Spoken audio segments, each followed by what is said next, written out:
Hello guys, ഇന്നത്തെ നമ്മുടെ യാത്രയെന്ന് പറയുന്നത് നമ്മുടെ കാട്ടാക്കടയിൽ റംബൂട്ടാൻ ഫെസ്റ്റിവലും അതുപോലെ ഷോപ്പിംഗ് മേള എന്നൊരു പരിപാടി നമ്മുടെ കാട്ടാക്കട CSI ചർച്ച് ഹാളിൽ വെച്ച് നടക്കുകയാണ്.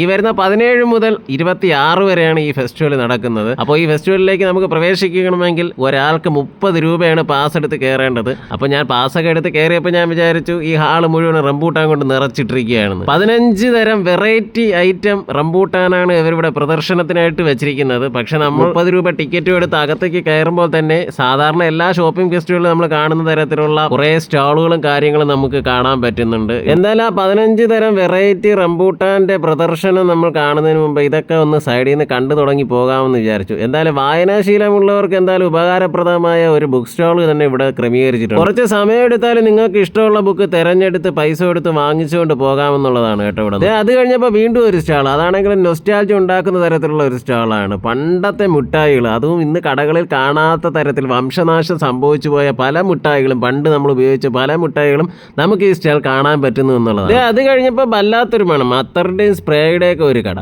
എന്നാൽ പിന്നെ കുറച്ച് അത്തർ വാങ്ങിച്ച് പൂശി മണമൊക്കെ ടെസ്റ്റ് ചെയ്ത് ഒരെണ്ണം വാങ്ങിക്കാമെന്ന് വെച്ചു. എവിടെ പോയാലും ഈ അത്തറൊക്കെ കണ്ടു കഴിഞ്ഞാൽ ഞാൻ ഒരെണ്ണം വാങ്ങിക്കും. അതെൻ്റെ വീക്ക്നെസ് ആയിപ്പോയി. അവസാനം ഇഷ്ടപ്പെട്ട ഒരു മണം 80 രൂപ കൊടുത്ത് ചെറിയൊരു ബോട്ടിലാക്കി വാങ്ങി. തീർന്നില്ല മക്കളെ, ഇനിയുള്ള ഏരിയയാണ് കുറച്ച് ഡേഞ്ചർ. ഇതുപോലുള്ള സ്ഥലത്തെത്തിയാൽ നമ്മുടെയൊക്കെ സ്പീഡ് കൂടും, എവരുടെയൊക്കെ സ്പീഡ് കുറയും. ഒരു സൈഡ് വലിവ് ഉണ്ടാവും സാധാരണ. അത് കഴിഞ്ഞപ്പോൾ വീടുകളിലെ പല്ലിക്കും പാറ്റയ്ക്കും പാഷാണം കൊടുക്കുന്ന തരത്തിലുള്ള മരുന്നുകൾ ഇരിക്കുന്ന ഒരു കട. എന്നാൽ പിന്നെ അവിടെ നിന്ന് ഇറങ്ങി ഒരെണ്ണം വാങ്ങിക്കാമെന്ന് വിചാരിച്ചു. കാര്യം വീട്ടിൽ ഭയങ്കര പല്ലി ശല്യാണ്. കുറച്ച് നാളുകൾ കൊണ്ട് വിചാരിക്കുന്ന കാര്യമാണ് വീട്ടിൽ കുറച്ച് പച്ചക്കറി കൃഷി ചെയ്യണമെന്ന്. എന്നാൽ പിന്നെ ഇന്ന് തന്നെ തുടങ്ങിക്കളയാം. കുറച്ച് വിത്തിനങ്ങൾ കണ്ടപ്പോഴാണ് ആഗ്രഹം വീണ്ടും ഉടലെടുത്തത്. എന്നാൽ പിന്നെ അതിൽ നിന്ന് 2 വിത്ത് ഐറ്റംസ് എടുത്തു.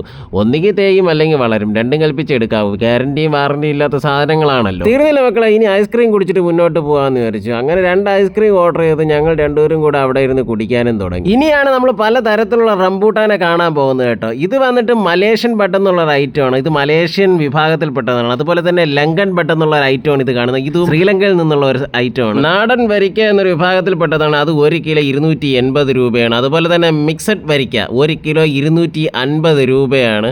അതുപോലെ തന്നെ N18 1 കിലോ 350. N18ൻ്റെ തന്നെ 2 ഐറ്റം സംഭവമുണ്ട്. അത് നമ്മൾ ടെസ്റ്റ് ചെയ്തതാണ്. രണ്ടിനും 2 വെറൈറ്റി ടേസ്റ്റ് തന്നെയാണുള്ളത്. ചെറിയൊരു പുളിപ്പുള്ളതുകൊണ്ട് ചെറിയ നല്ല മധുരമുള്ള 2 ഐറ്റമാണ്. ഒരു പേരിലാണ് അറിയപ്പെടുന്നതെങ്കിലും അങ്ങനെ 2 വെറൈറ്റി ടേസ്റ്റിലുള്ളവരാണ് N80 എന്ന് പറയുന്നത്. അതുപോലെ തന്നെ ഇന്ത്യൻ ബഡ് എന്ന് പറഞ്ഞ സംഭവമുണ്ട്. അതും അത്യാവശ്യം 250 രൂപ വിലയുള്ളതാണ്. N18ൻ്റെ ഞാൻ പറഞ്ഞ തന്നെ 1 കിലോ 260. അങ്ങനെ 2 വെറൈറ്റി ഐറ്റംസ് ആണ്. ഈ കാണുന്ന ഒരു വെറൈറ്റി ഐറ്റമാണ് അച്ചാർ റംബൂട്ടാൻ എന്ന് പറഞ്ഞത്. അച്ചാർ റംബൂട്ടാൻ 1 കിലോ 200 രൂപയാണ്. ഞാനിവിടെ ചോദിച്ചപ്പോൾ പറഞ്ഞു അച്ചാറൊക്കെ ഇടാൻ ഉപയോഗിക്കുന്ന റംബൂട്ടാൻ എന്നാണ്. അതുപോലെ തന്നെ ഈ കാണുന്നത് ജാർമ് ഇമാസ് എന്ന് പറഞ്ഞ ഒരു വിഭാഗത്തിൽപ്പെട്ടാണ്. 1 കിലോ 330 രൂപയാണ്. അതുപോലെ തന്നെ യെല്ലോ കൂഴ വന്നത് 1 കിലോ 260 രൂപയാണ് കേട്ടോ വില. ഈ കാണുന്നത് മൽവാന എന്നൊരു വിഭാഗത്തിൽപ്പെട്ടതാണ്. 1 കിലോ 280 രൂപയാണ് കേട്ടോ. അതുപോലെ തന്നെ നാടൻ കൂഴ 1 കിലോ 150 രൂപ, നമ്മുടെ സാധാരണ ഇവിടെ കാണുന്ന. അങ്ങനെ നമ്മൾ പലതരത്തിലും പല പേരിലും പല രുചിയിലുമുള്ള റംബൂട്ടാൻ എല്ലാം കണ്ടു കഴിഞ്ഞു. എന്തായാലും ഇതുവരെ വന്നതല്ലേ, വെറുതെ ഇങ്ങനെ കൈ വീശി പോകുന്നത്. ഞാനും 1-2 കിലോ മേടിച്ചിട്ട് എൻ്റെ ജീവിതത്തിൽ ആദ്യമായിട്ടാണ് ഇത്രയും പേരിലൊക്കെ അറിയപ്പെടുന്ന റംബൂട്ടാനൊക്കെ കാണുന്നത്. നിങ്ങൾക്ക് എന്തായാലും ഇതുപോലെ വെറൈറ്റി റംബൂട്ടാൻ്റെ ഒക്കെ രുചികൾ മനസ്സിലാക്കാനുള്ള ഒരു അവസരമാണിത്.